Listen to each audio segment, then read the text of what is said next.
to part 3 of our states of consciousness exploration. We're going to be looking at hypnosis today and how it relates to psychology and science.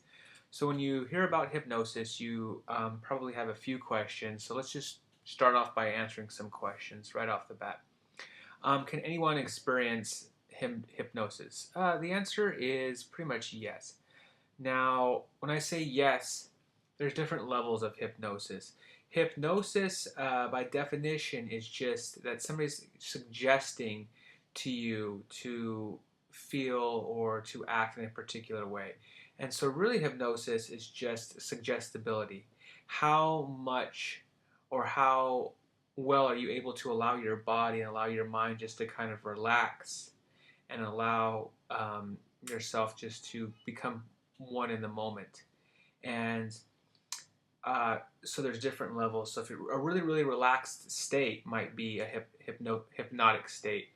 And then you see like the comedy shows and stuff where you see people like clucking around like chickens and stuff like that. Only about 20% or so of the population can do stuff like that. 80% of the population isn't that susceptible. So those people who are the hypnotists who are doing these shows, they're really good at finding people who look and who act and who show traits of being suggestible. And so the answer is yes, we can all experience hypnosis, but it's just a question of to what degree.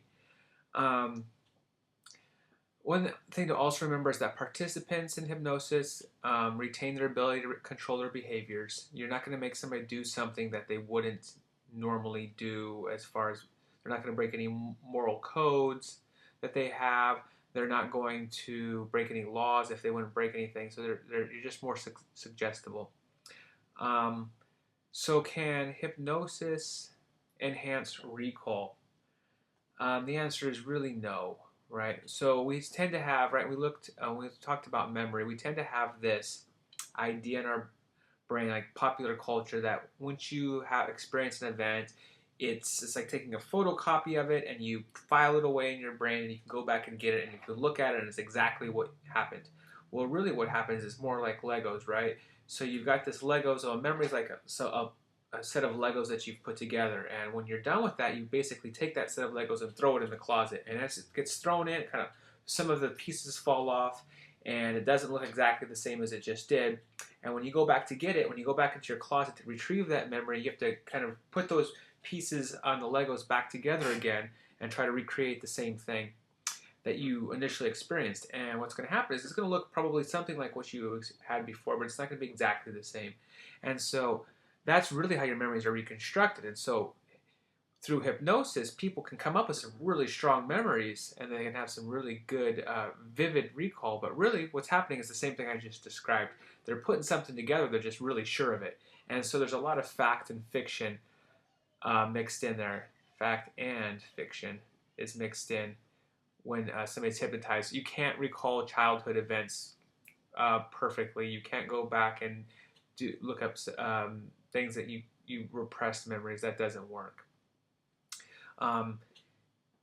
You can recall some of those memories, but not re-experience those literal moments. Okay. Can hypnosis force people to act against their wills? Like I just mentioned, no, you're not going to act against your will. You'll, like I said, how suggestible you are could be how much you might embarrass yourself, but it's not going to. You're not going to ever act against your will. Can hypnosis alleviate pain?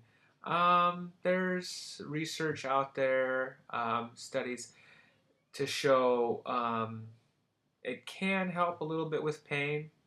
What it can help with, actually really well, I don't know if really well is the right word, but it does help with is there's an E in there, obesity, right? Obesity. Hypnosis actually works quite well with obesity and helping people. It doesn't work well with drugs, so people who are addicted to drugs, alcohol, or smoking. Hypnosis really hasn't been shown to work well with that, but it does really work well with obesity. So hypnosis can help in some regards. It's not just all fun and games. How do you explain hypnosis, right? There's a couple of classic explanations. One classic explanation is it's a social phenomenon, and it's, social phenomenon.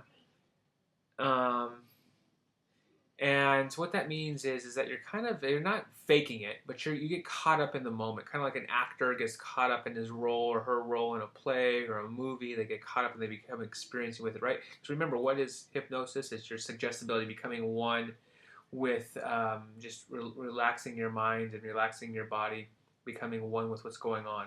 And so it's a social phenomenon. That's one explanation. Another explanation is kind of called the dual um, processing. And what they say is you got this thing called disassociation. Disassociation. And disassociation is important because it's basically says there's a split in consciousness that allows some behaviors to occur simultaneously. And as we learn more about the brain, we know that this actually does occur, right? We learned that when we receive senses, right, we have what's called selective attention. We're receiving hundreds of thousands of pieces of information every second, and we just pay selectively attention to some of them. It's other things some things we do automatically, automatic processing, and some things require effortful processing. If you remember from your memory chapter in the sensation and perception chapter. Well, that's very similar to what disassociation is that we can split our brain, do some things without thinking about it. So there's instances of like somebody under hypnosis putting their hand in like ice cold water or just dunking their arms and they don't feel it. They don't feel the cold. And so an explanation for that might be that they're able to, that part of what's going on in them is not um, being actively or effortfully processed at the moment. It's kind of going on under the radar. What happens today, right, is this it's not an either or anymore. Scientists aren't going, well, is it this or this, right? And you can't be both, so it's pick one or the other. Today, scientists are a little bit more looking at uh, how these three things, biological, psychological, and social, cultural influences interact. So, like how your brain activity, how your attention, how social influences, how those all interact to explain what this hypnosis is, right? Um, so your psychological influences, are you focused? Are you expecting things? This is a big thing with hypnosis. If you're expecting to be hypnotized, expectancy bias, you can become hypnotized, right? Also placebo effect. Um, so and finally the social cultural influences. A big part about this is I didn't mention is authority. When a hypnotist says, I'm going to hypnotize you, you also might feel the need that in any other role in your life where there's an authority figure that you have to play along, and you don't even really consciously realize this a lot of time. When an authority figure tells you to do something, you do it. Remember Stanley Milgram, and his obedience experiment. So hypnosis, um, that's a little bit of a brief explanation about it. It's not, we don't have a lot of hard science, and we don't really understand it completely 100% about it. So that's what we've got for now, and we'll see you next time.